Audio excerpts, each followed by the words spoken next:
Show me where that incompetent loser works.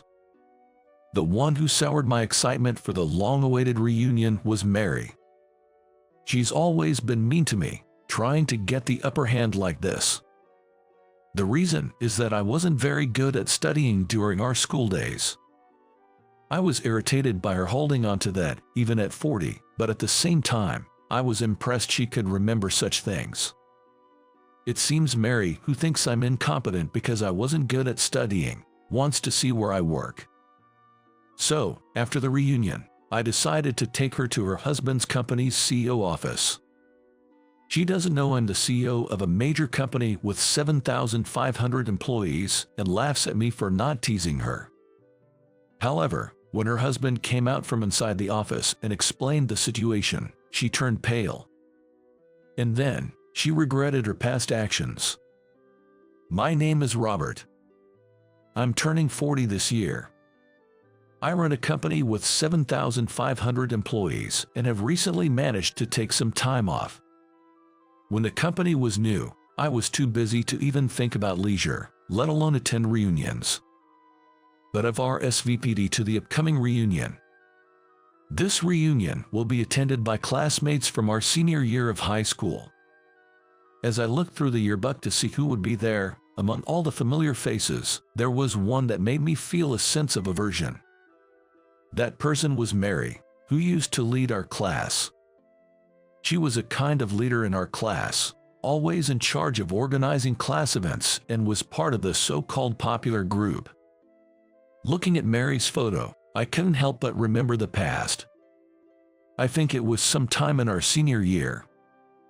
Unfortunately, I ended up surrounded by girls after a seat change. For someone like me, who enjoyed whispering with friends during class, it wasn't exactly the best environment. Then, an incident happened. That day, my close friend was absent, and I was eating lunch alone. Surrounded by groups of girls at the surrounding desks, I felt slightly uncomfortable as I popped a side dish into my mouth.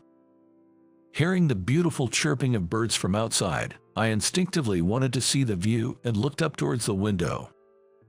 At that moment, I made eye contact with a girl nearby. That girl was Mary. "Hey, what are you looking at? You were just staring at my chest, weren't you?" I was just trying to look outside." "What? Are you saying I misunderstood?" "No, it's not like that, but..." For some reason, she was convinced I was looking at her chest and kept accusing me throughout lunch break. Moreover, her voice carried across the classroom, turning the suspicion into a source of cold stares from classmates.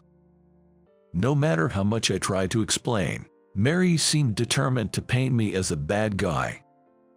Eventually, the classmates' misunderstanding was cleared, but that was the start of the harassment from Mary and her friends. "There you go looking my way again. It's creepy, so stop it."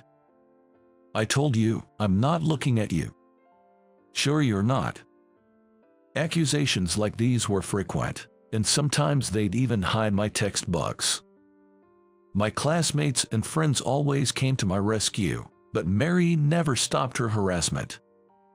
In fact, her anger only grew when she saw I had support, escalating her behavior.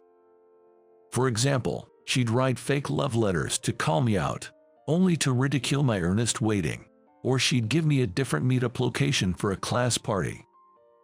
Luckily, I was supposed to go to the party with a friend, so I managed to get to the right location. Mary didn't stop her harassment until we graduated. I have completely forgotten about her after graduation, but it seems she'll also be attending this reunion. Despite a slight sense of dread, I was looking forward to seeing my old classmates after such a long time. 1 month after receiving the invitation, the day of the reunion finally arrived. Having finished important work the day before, I was ready to fully enjoy the reunion today. With a mix of nervousness and excitement, I headed to the venue for the reunion. This time, it seems there are many attendees, so a slightly more upscale venue was chosen. The plan was to use a luxury hotel as the venue, with a participation fee of $100 per person, which is a bit on the higher side. But at 40, most people can afford that amount without much trouble. I took the elevator to the designated floor and checked a guideboard. Upon arriving, I handed an envelope containing a participation fee to a classmate at the reception and entered the venue, where several people had already arrived. Looking around, I immediately spotted Mary. Wanting to avoid her as much as possible, I tried to move to the edge of the room, but unfortunately, I seemed to have caught her eye. Noticing me, Mary happily hurried over. "I never thought you'd attend the reunion. Did you actually pay the fee?" "It's been a while. I just handed it over at the reception." "Really? You probably had someone else pay for you." "I paid with my own wallet, actually." Right from the start, Mary was throwing snide remarks my way. I thought she might have matured at 40, but she's just the same as she was in school. My faint hope that we might get along now was dashed, and with a slightly slumped shoulder, I decided to go get a drink. I headed for the drinks to shake off Mary, but somehow, she followed me. She then started asking various things, like what job I'm doing now and how much money I have. "Hey, where do you work now?" "Well, you can't say, can you? My husband, you see, works at a major corporation and is incredibly handsome." Stumbling over my words, Mary took it as a sign that I worked somewhere unmentionable and began boasting about her husband. They met at a mixer and got married quickly. She can live on her husband's salary alone, so Mary became a homemaker. And now, they're blessed with 2 children and living a comfortable life. Well, I'm not like you, a poor person. Poor person? Yeah, you were never good at studying back in school. That was decades ago, wasn't it? It seems Mary still remembers my struggle with studies and teases me about it. While I'm irritated that she's still hung up on it even at 40, I can't help but admire her memory for such things. Mary, who has always been called pretty, had grades similar to mine, yet her self-esteem is quite high. It would be fine if it was just high self-esteem, but it's troubling because she tries to put others down to lift herself up. The classmates seemed to hear Mary's voice, visibly frowning, but she didn't care and kept bad-mouthing me.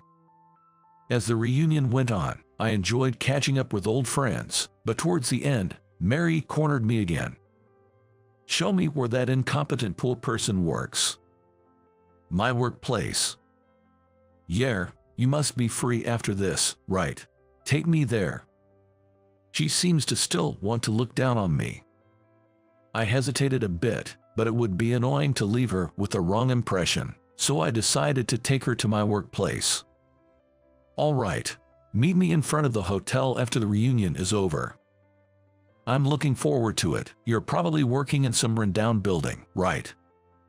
Later, Mary and I met in front of the hotel and took a taxi to my workplace. My office is in a prime location in downtown. As the taxi got closer to downtown, Mary began to get restless. When I got out of the taxi in front of a certain building, she started looking around nervously. "Where's your workplace?" "Right here. This building in front of us." "This building is your workplace. Oh, I get it. You must be working as a cleaner or security guard here, right?" Seeing the sizable building, Mary, perhaps flustered, started talking under the assumption that I was dispatched there rather than working there. "But I am the CEO who manages this entire building, and I need her to know that." I interrupted Mary's speech to tell her the truth. "You might want to deny it, but I'm the CEO of the company in this building." "Well, what? CEO? I could believe you're an employee, but CEO is stretching it too far." "Is it? I started this company from scratch about 10 years ago and became the CEO." "Don't lie. There's no way you could be a CEO. Show me some proof." When Mary demanded proof that I was the company's CEO, I pulled out my business card holder from my pocket. I carefully extracted a business card and presented it to her with both hands. Mary took the business card from me and scrutinized the text as if she could bore holes through it. See, it clearly says CEO. Does this convince you? I won't believe it just because of this. Anyone can forge a business card. Why are you so unwilling to accept that I'm the CEO? Because you were never stand out in high school, not smart, and someone like that being more successful than me. It seems she doesn't want to admit I'm the CEO because she can't bear the thought of me being more successful than her. I don't think being a CEO necessarily means I'm successful, but I do believe I'm happier than someone who is constantly concerned about social standing, pride, and status like her. Mary looked at the business card again and seemed to realize something. This company, come to think of it, it might have the same name as the company where my husband works. Turns out, the husband Mary had been bragging about works at my company. Still, it's thought she only has a vague memory of the name of the company her husband works for. What kind of conversations do they have regularly? Setting that aside, I decided to ask for more details. From the industry and company name she mentioned, and after hearing about the nature of the work, it was almost certain her husband worked at my company. So, my husband works under you. That's impossible. If that's true, it would be quite ironic. Ironic? What's so funny about it? The fact that you've been looking down on me all this time. My frustration built up over time made me say such things. Normally, I wouldn't speak ill of others or make snide remarks, but conversing with Mary disrupts my pace. Mary, provoked by my words, was trembling and clenching her fists. This might escalate into a shouting match. How should I defuse this situation? As I was pondering, someone came running out of the building. Hey, isn't that Mary? What are you doing here?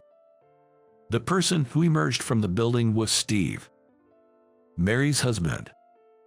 This confirmed that Mary's husband worked at my company. She awkwardly greeted Steve while looking uncomfortable. Just passing by and thought I'd stop by. Is that so? Wait, did I ever tell you where my workplace was? Well, you know, the address was on the business card. Did I give you my business card? By the way, Mary, why are you with President Williams? Steve seemed puzzled to see me with her and asked. But now that it was clear I was the CEO, she was visibly flustered. So I decided to explain everything on her behalf. Actually, your wife is my classmate, and she wanted to see where I work. You were classmates, but why your workplace? Hey, if you say any more, I won't forgive you. Your wife has been harassing me since high school, and today she wanted to see the workplace of the incompetent pool person. Hearing my words, Steve froze with a look of shock. He probably never imagined his wife would do such a thing to the CEO. Mary, realizing her misdeeds were exposed to her husband, started sweating profusely. It seems that she had not shown her true nature to Steve. She probably only showed a polished version of herself. Given that Mary was good at ingratiating herself with teachers and winning over peers since her student days, this comes as no surprise. Let me hear more about this in detail. No, what I just said was just a joke among classmates. Don't take it seriously, okay? It's no joke. Are you planning to harass me and then make excuses? Would you just shut up? It's so annoying, especially from someone as introverted as you. Faced with my persistent remarks, Mary finally raised her voice. She covered her mouth in shock, but it was already too late. Steve seems to have developed a distrust towards Mary. In high school, Mary had a few boyfriends whom she switched between, but eventually, her true nature was exposed, and they broke up with her. The same might happen this time. She seemed to realize this, looking at Steve with a frightened expression. Come to think of it, Mary mentioned she had become a housewife. If they were to talk about divorce now, it would surely lead to a massive confrontation. However, Steve did not immediately suggest divorce. But he seemed unable to forgive his wife for being rude to me and said this: "Mary, I'm disappointed in you. I thought you were a good wife. I didn't do anything. It's true. Believe me, not this person." There's no way he would lie.